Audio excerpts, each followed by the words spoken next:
Okay, y'all, first things first, I don't have my good mic today, but to be fair, I didn't have it for years and it was fine, so hopefully the audio quality isn't too dreadfully different.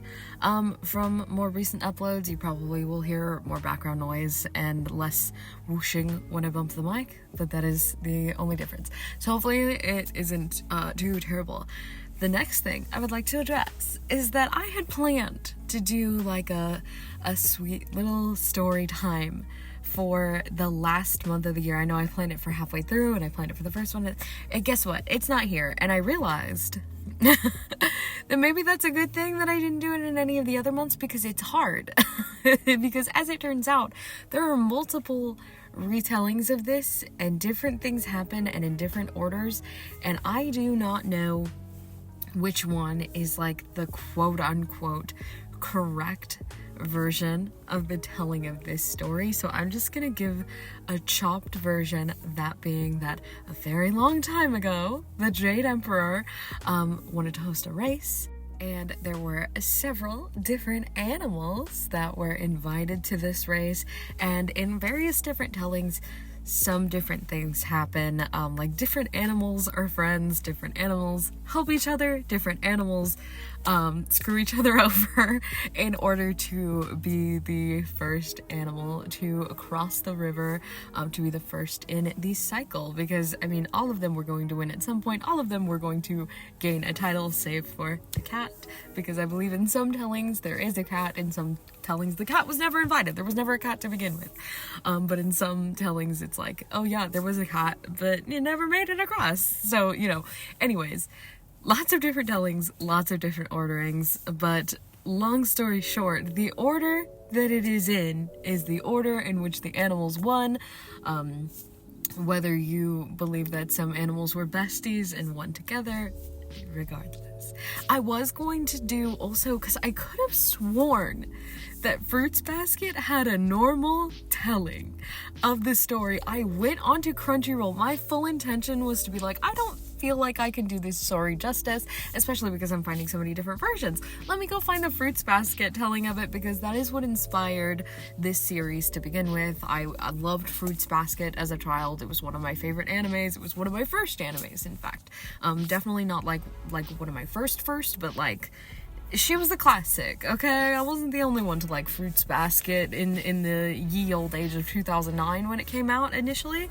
In fact, actually, was it earlier than 2009? It was early 2000s, okay? But anyway, I went on to find the Fruits Basket retelling, and I started recording it because I was gonna have Toru tell you. And it's a totally different story. There's God in it. It was like, I started and I was giving her a minute. I was giving her a minute because I was like, maybe it'll get into, because the thing about the story is that like it's generally the same concept, it's just different minute details that make it harder for me to like tell the proper one. Like, I don't know what is the correct telling of it, I guess. Like it'll be like, oh, in some like the rat and ox are friends, and in some it's like, oh yeah, the rat was sneaky and he like jumped on the ox's back and he had no idea. Little details like that made it difficult for me to concretely be able to like sit down and tell a nice story. So I was like, I'm gonna let Toru do it. She starts telling a story about a lonely man on a mountain. So I was like, okay, that's the emperor, okay. And then she was like, yeah, and he was really sad. And I was like, okay. And then she was like, and then this cat came, and I was like, okay. And the cat was like, I'll be your friend. And he was like, okay, you can be my friend. And I was like, okay. Unfamiliar. I get we're cat glazing because she ends up, spoilers, with Kyo. I get it. We're making the cat important. Okay, fine. Sure. Civil liberties there. And then she was like, yeah, and like the cat being his best friend made him realize, God, by the way, that he could have more friends. And so he sent out a bunch of invitations, and then like he wanted to host like a banquet or whatever, and then all the animals came, didn't say the order, all the animals came and they would have banquets over and over, and by that point I was like, so this is a totally different story. We're just like fully taking like their own spin. Okay, great. Slay. Ruined my opportunity for a story time. So if you want a good story time, Google it, do some research, and decide for yourself which is the correct version. It is really a cute tale, but again, like, I didn't want to like come on here and be like, this is the version, this is the correct one, when I don't know that for certain. I don't know that. So long story short, there was a race. Some animals won in certain orders, and it's cute. It is a nice little folktale. It is a nice explanation for why we have the zodiac, why they're represented by certain animals, and, you know, how they got there. It is very cute. Story time canceled.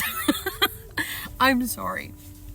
But on the bright side, I have many a thing to yap about in this video, mainly being that this is the last one in the entire series. I cannot believe that we did this for the entire year, granted. And those that are on my mail tier know that this was a chaotic year. I mean, you guys are about to get a big parcel. You guys are about to get some gifts for Christmas, okay? It has been a chaotic year, but nevertheless, we've come up with the designs every single month, and I love that I was able to put together a theme and make it come together in a little series. I don't know if I'll do a series next year, because I think a lot of something that I struggled with in 2025, it being a series, was me worrying about whether or not they matched. Worrying about whether or not they looked good together, and not necessarily just about like being able to enjoy the piece itself for what it was, how I was growing as I was working on it, and things like that. This piece especially, I'll get to that. But I like a lot of panic around, like, does this look good with this one? Do these look like they're part of the same story? Do these look like they're part of the same series? How do I represent them without repeating things over and over? How do I make them stay interesting, but also stay consistent, but also stay different? I don't know.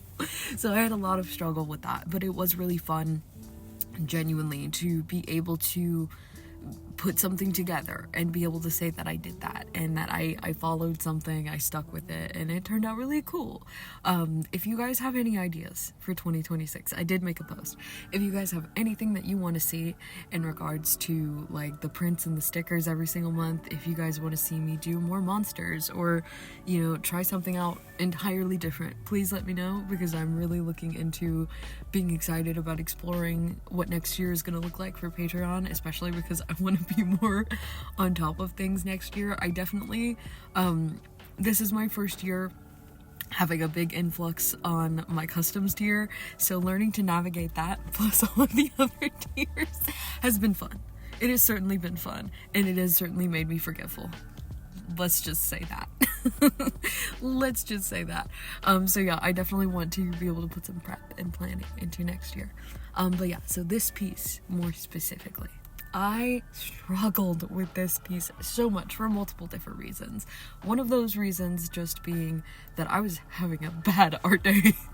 A bad art day the day that I filmed this. I started this piece, I'm not even kidding, at 7 o'clock in the morning. I started it at 7 o'clock in the morning, and I got finished line art at 3 p.m. which is not normal. And I only worked on this piece. I didn't like back up and work on another thing. I maybe took a few breaks because I was getting frustrated, but generally speaking, I spent the entire day, save for 2 hours, on this piece alone, and it surely was not finished. I got to line arts and a little bit of flats on that day, and it took so long. Everything that I did, it was like a different person was drawing every single piece of it. It was so weird. It was like all of the pieces looked so disjointed, and I wasn't like zooming super in and then coming out and drawing a different part and then zooming in, and then no. It just was like so discombobulated and not slaying. It was not slaying, it was not cool. It took me a very long time. I had to sit, I think I maybe did take like an hour to sit myself away from it and be like, you can't touch that, and then come back to it and almost like completely re-scrap it. I might put some footage here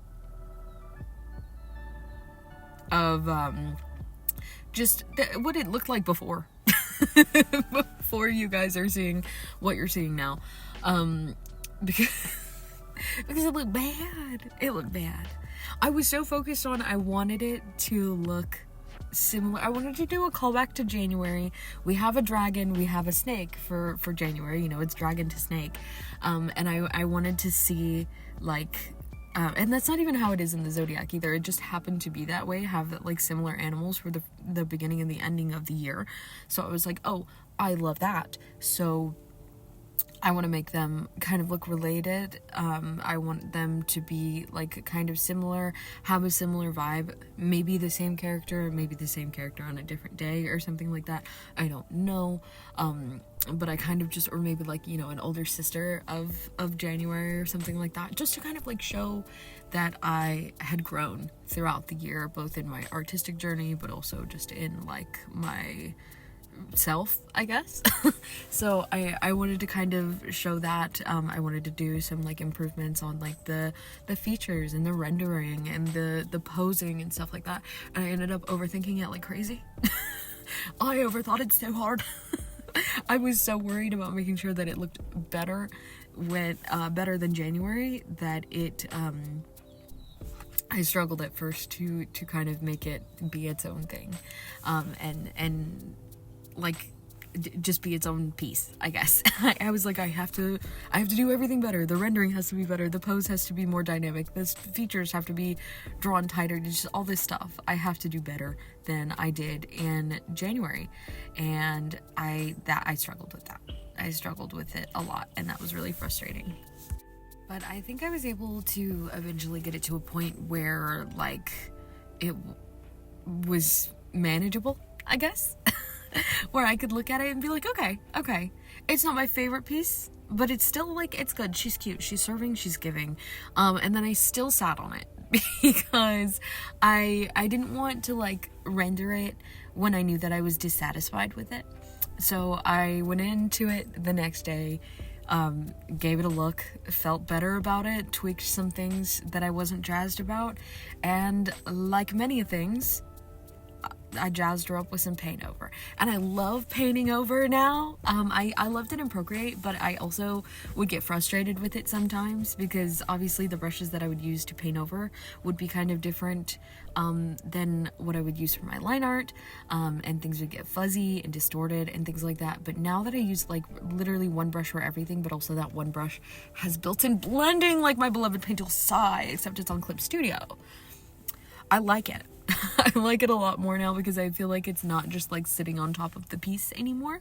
I feel like it's like if I want to add an element, I can just add an element and then, you know, throw some lines over it to bring it back to the same thing, but it like blends with everything else. Whereas if I were to do that when I would work in Procreate, I feel like it would look disconnected in a way, but I don't feel like that when it's in Clip Studio because it's all the same texture, the same fuzziness, the same blendy beautifulness, and I love it. She's a vibe.